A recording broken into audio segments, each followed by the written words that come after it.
Hello, my name's Morgan, and this week's topic is traveling. Airports and packers, passports, and peeing on the side of the road. How scandalous. We're talking about genitals-ish. In some sense.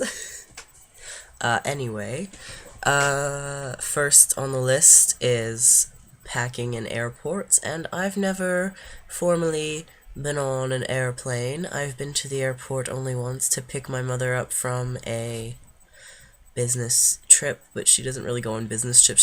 She was learning a new instrument for work because she's medical area. She's not a doctor, and she's not a nurse, but she's a medical laboratory technician. There we go. That's what my mother does for a living. Happy.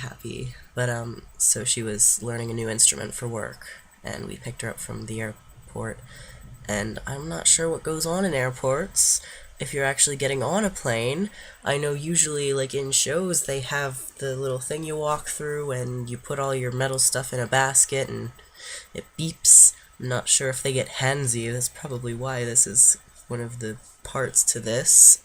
But, I've never been on an airplane, so I'm not quite sure about packing and airplanes. I'm not sure how I feel about that. I probably just wouldn't do it. If they pat me down, then they pat me down. Maybe I have a micropenis. Who knows? The world is a strange and mysterious place. With passports, that's the next part. Passports. I'm getting my gender marker changed for my driver's license so I can take the SAT with the correct gender. Actually quite soon, the 8th of November. I should probably start studying for that.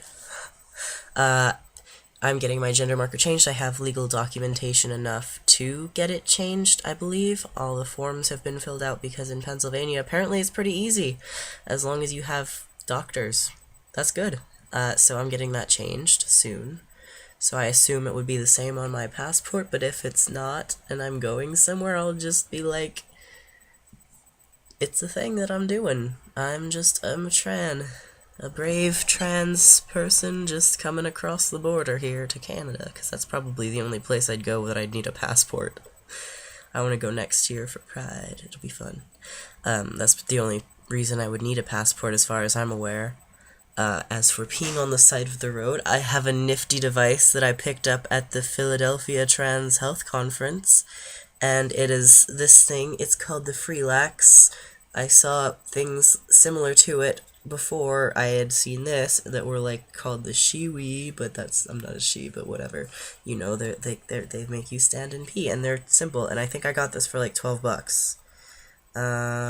It was in my shower recently, so it's got like soap grime on it. It's not disgusting, I promise. But basically, you can use this to pee on the side of the road.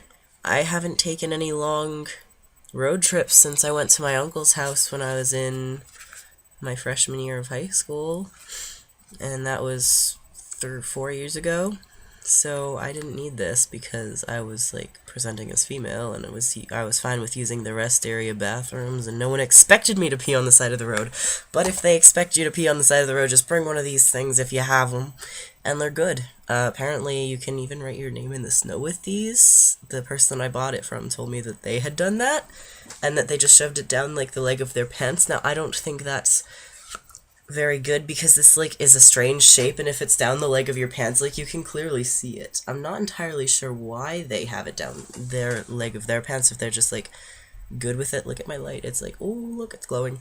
I don't know if they're just good with that or what, but I think it looks weird, so I would probably not do this.